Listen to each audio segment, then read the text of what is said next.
Hello wives, அனைவருக்கும் வணக்கம். மேசராசியில் பிறந்தவரால் நீங்கள் உங்களின் குணம் இப்படிதான். மேசராசியில் எத்தனையோ கோடி பேர் மக்கள் பிறந்திருந்தாலும் அவர்களுக்குள்ளேயே மனம், செயல், சிந்தனை, பண்பு, கல்வி, நடைமுறை, வளர்ச்சி ஆகிய பல விஷயங்களிலும் சிறு வித்தியாசங்களாவது இருக்கும்.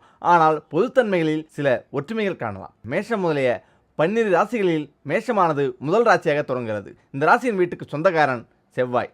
இதை உச்ச வீடாக கொண்டு பலம் பெற்றிருப்பவன் சூரியன். 27 நட்சத்திரங்களை 12 ராசிகளுக்கும் அஸ்வினி, பரணி, கிருத்திகின் முதல் பாதம் வரையில் பிறந்தவர்களுக்கு ராசி மேசராசியாகும். சித்திரை மாத ஆரம்பத்தில் காலையில் பிறந்தவர்களுக்கு மாத லக்கினமான மேச லக்கணம் அமையும். நேரம் தள்ளி போக போக லக்கினம் மாறும். சரி, மேசராசிக்காரர்களுக்கு விருச்சிக ராசியில், அதாவது விசாகம் 4ஆம் பாதம், அனுஷம், கேட்டை இவற்றில் சந்திரன் சஞ்சரிக்கும் காலம் சந்திராஷ்டமம் எனப்படும். இந்த சமயத்தில் எந்த காரியத்தையும் நிதானத்தோடு செய்ய வேண்டும். மாதம் இதை குறித்து வைத்து கொண்டு அதற்கேற்ப செயல்பட்டால் வீணாக வரும் தொல்லைகளை தவிர்க்கலாம். மேசராசியில் பிறந்தவர்களின் பொது குணங்கள் இதுதான். மேசராசி என்றாலே, மேச லக்கணம் என்றாலே செவ்வாய் ஆதிக்கத்தில் பிறந்தவர்கள். இவர்கள் எதிலும் தலைமையேற்று செயல்படுவார்கள்.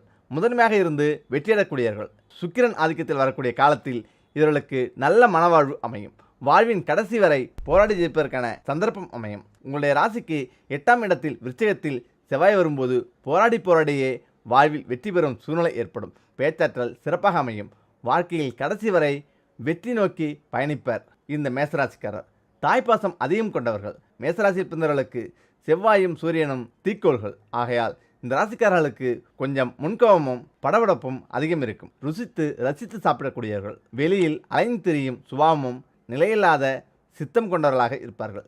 செவ்வாய்க்கோள் போர், ஆயுதங்கள் முதலியவற்றுக்கு அதிபதி. ஆகையால் மேசராசிக்காரர்களுக்கு உடம்பில் காயங்களின் வடுக்களாவது அதிகம் இருக்கும். மேலும் இவர்கள் சுருண்ட அழகிய கேசம் பெற்றிருப்பார்கள். சிறந்த ஆடை, சிவந்த மேனி, தர்மம் செய்வதில் விருப்பம் கொண்டவராக இருப்பார்கள். தர்ம சிந்தனையும் ஓரளவு அமைந்திருக்கும். இவர்களுக்கு காரபண்டங்கள் அதிகம் பிடிக்கும். 2வது ஸ்தானமாகிய வாக்குஸ்தானத்தையும் அதன் ஆட்சி கிரகத்தின் தன்மையையும் அறிந்து ருசியை தீர்மானிக்கிறது. மேலும் மன்னிப்பு தமிழில் உங்களுக்கு மிகவும் பிடித்த வார்த்தையா? ஆம்.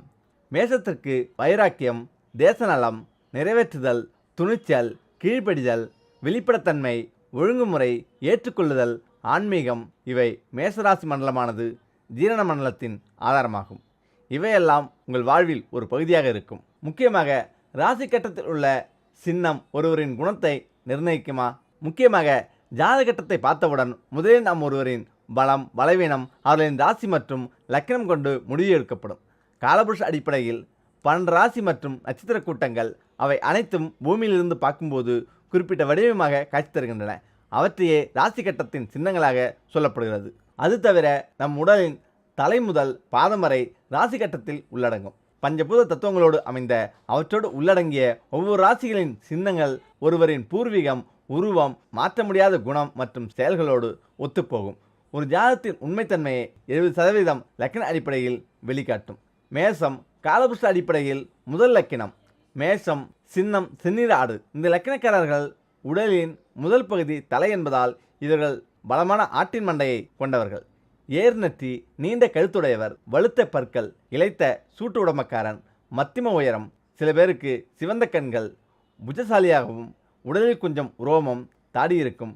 மேச லக்கணக்காரர்கள் உறுதியான சிந்தனை, சாமர்த்தியசாலி, பணக்காரன், பறந்து விரிந்த அறநூல்களை ஓதி உணர்வான், கோபக்காரன், நன்னெறி பேச்சு, பிறரை தனக்கு கீழ் வைத்திருப்பான், வேட்டையில் வல்லவன், வயதானாலும் முகத்தில் பிரகாசம், எதிர்த்து கேள்வி வைக்கும் தன்மை, ஒற்றுமை, துடுக்குத்தனம், மனதில் நினைப்பதை பேசுபவர், சுறுசுறுப்பாகவும் கூட்டாக இருக்கவும் விரும்புவார்கள்.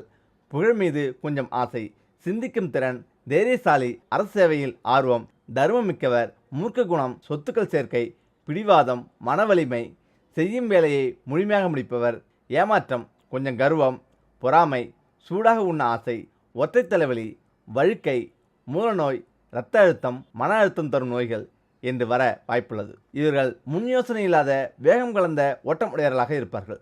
இந்த செயலே சில நேரம் பிரச்சனையில் முடியும். இவர்களுக்கு நல்லெண்ணெய் குளியல், தீர்த்த குளியல், தியானம் அவசியம் தேவை. கந்திஷ்டியால் உங்கள் வீட்டில் எந்த கசப்பான சம்பவம் நடக்காமல் இருக்க இந்த எண்ணெயை எப்போதும் தீராமல் வைத்துக் கொள்ளுங்கள். வாழ்க்கையில் நாம் முன்னேறும்போது நமக்கு சந்தோஷம் இருக்கிறதோ இல்லையோ, நம்முடைய சொந்த பந்தங்கள் யாராவது வாழ்வில் சிறியதாக சரிவை எதிர்கொண்டால் போதும், நம்முடைய மனது நம்மை அறியாமலேயே சந்தோஷப்பட்டுவிடும். என்னுடைய குடும்பத்திற்கு நீ எவ்வளவு துரோகம் செய்திருக்கிறாய், இன்றைக்கு உனக்கே கஷ்ட நிலைமை வந்துவிட்டதா, ஆண்டவன் வச்சாம்பர் ஆப்பு என்று நிச்சயமாக நாம் சொல்லுவோம். நாம் புத்தராகவோ இருந்தாலும் நம்முடைய மனது இதை நிச்சயம் நினைக்கும். அதுவே அவன் வாழ்க்கையில் முன்னேறிவிட்டாலும் நம்மால் அதை ஏற்றுக்கொள்ள முடியாது. எல்லோராலும் எல்லோருக்கும் நல்லவர்களாக நடந்து கொள்ள முடியாது. ஆக இந்த இடத்தில் ஒரு மனிதன் உயர்நிலைக்கு வரும்போதும் ஒரு மனிதன் தாழ்ந்த நிலைக்கு போகும்போதும் எதிராளியின் எண்ணங்களும் கருத்துகளும் ஒவ்வொரு மாதிரி இருக்கத்தான் செய்யும். அந்த வரிசையில் நீங்கள் வாழ்க்கையில் முன்னேறிவிட்டீர்கள் என்றால் உங்களுடைய சொந்த பந்தங்கள் நண்பர்கள் என்று எல்லோரும் உங்கள் மீது கந்திஷ்டி வைத்திருப்பார்கள். ஒரு வீடு கட்டி அதில் நீங்கள் குடிபோகிறீர் என்று வைத்துக்கொள்வோம். இந்த வீடு கட்டிய கதைக்கு பின்னால் ஏகப்பட்ட கஷ்டம் இருக்கும், ஏகப்பட்ட கடன் இருக்கும். அது சொந்த பந்தங்களுக்கு தெரியாது. வீட்டில் ஒரு கல்யாணம் பண்ணியிருப்பீங்க, அது கூட அடுத்தவனுக்கு பொறுக்காது. இப்படி வீட்டுக்கு வருபவருடைய பெருமூச்சு பொறாமை எண்ணங்களில் இருந்து எல்லாம் தப்பிப்பது எப்படி? ஒரு சின்ன தந்திரிக பரிகாரம்தான் இது. உங்களுக்கு வரக்கூடிய கசப்பான கஷ்டங்களை எல்லாம் இந்த கசப்பு எண்ணெய் தன்னகத்தை ஈர்த்துக்கொள்ளும். கசப்பு எண்ணெய் என்றால் நாம் எல்லோருக்கும் தெரியும், வேப்பெண்ணெய் தான். 10 ரூபாய்க்கு வேப்பெண்ணெய் வாங்கி ஒரு சிறிய கிண்ணத்திலோ அல்லது டம்ளரிலோ ஊற்றி உங்களுடைய வரவேற்பறையில் வைத்து விடுங்கள். யார் கைக்கும் படும்படி வைக்காதீர்கள். தட்டிவிட்டால் கீழே கொட்டிவிடும். அலமாரிக்கு மேல் பக்கத்தில் எங்கேயாவது இடம் இருந்தால் அந்த இடத்தில் வைத்து விடுங்கள். அந்த வேப்பெண்ணெயின் வாசம் உங்கள் வீடு முழுவதும் எப்போதும் நிரம்பி இருக்கும். அதாவது நாற்றமடிக்காது, பயப்பட வேண்டாம். அந்த வேப்பெண்ணெயின் ஆற்றல் உங்கள் வீடு முழுக்க பரவி இருக்கும் அல்லவா? அது வீட்டில் இருக்கும் கெட்ட சக்திகளை எல்லாம் அழித்துவிடும். கெட்ட நச்சு கெட்ட கிருமிகள் இருந்தால் கூட அதை அழிக்கும் சக்தி இந்த வேப்ப எண்ணெய்க்கு உண்டு. அதனால்தான் அந்த காலத்தில் வேப்ப மரத்தை எல்லோர் வீட்டு வாசலிலும் வைத்து வளர்த்தார்கள். அந்த காற்றை சுவாசிக்கும் போது நம் உடல் ஆரோக்கியம் கிடைக்கும். உடல் ஆரோக்கியத்தை கெடுக்கும் கிருமியை அந்த காற்று அழித்துவிடும் என்பதற்காக இந்த வேப்பெண்ணெய் வீட்டில் இருக்கும் எதிர்மறை ஆற்றலையும் அழிக்கும். அடுத்தவர்களுடைய கந்திஷ்டி பொறாமையையும் முற்றிலுமாக தன்னகத்தை ஈர்த்துக்கொள்ளும். மாதம் ஒரு முறை அந்த டம்ளரில் இருக்கும் வேப்பெண்ணெயை எடுத்து மண்ணில் கொட்டிவிட்டு அல்லது வாஷ் பேஷனில் கொட்டிவிட்டு மீண்டும் அந்த டம்ளரை கழுவி நல்ல வேப்பெண்ணெயை ஊற்றி வைத்து விடுங்கள். இது உங்களுடைய வீட்டை கெடுதல் நடக்காமல் பாதுகாத்துக் கொள்ளும். பணத்தடை நீங்கி தொழிலில் முன்னேறி முதலிடத்தை அடைய வேண்டுமானால் இந்த பொருளை எரித்து விடுங்கள். போதும், உங்கள் வளர்ச்சியை பார்த்து நீங்களே வியந்து போவீர்கள். பண தேவை என்பது இல்லாத மனிதர்களே கிடையாது. தேவை என்பது மனிதனுக்கு மனிதன் மாறுபடுமே அன்றி தேவை நிச்சயமாக இருக்கும். ஒரு நாளைக்கு 100 ரூபாய் இருந்தால் போதும், வாழ்ந்து விடேன் என்று கூறுபவர்களும் உண்டு. 1000 ரூபாய் இருந்தாலும் இது என் தேவைக்கு பத்தாது என்று கூறுபவர்களும் உண்டு. லட்சக்கணக்கில் இருந்தாலும் அப்படித்தான். ஆனால் தேவை அனைவருக்கும் இருக்கும். இது மட்டும்தான் பண தேவைக்கான பொதுவான கருத்து. அப்படி நாம் தேவைக்கான பணம் நமக்கு தடையில்லாமல் கிடைக்க ஒரு சில விஷயங்களை செய்தால் நமக்கு வர வேண்டிய பணம் தடையில்லாமல் நம்ம வந்து சேரும். அப்படி ஒரு எளிய பரிகாரத்தை பற்றிய பதிவு தான் இது. உதாரணமாக ஏதோ ஒரு தொழிலை எடுத்துக்கொள்ளுங்கள். பலர் அந்த தொழில் செய்தாலும் யாரோ ஒருவர் மட்டும்தான் முன்னுக்கு வருவார். அப்படி என்றால் தொழிலில் தவறு இல்லை என்று தானே அர்த்தம்.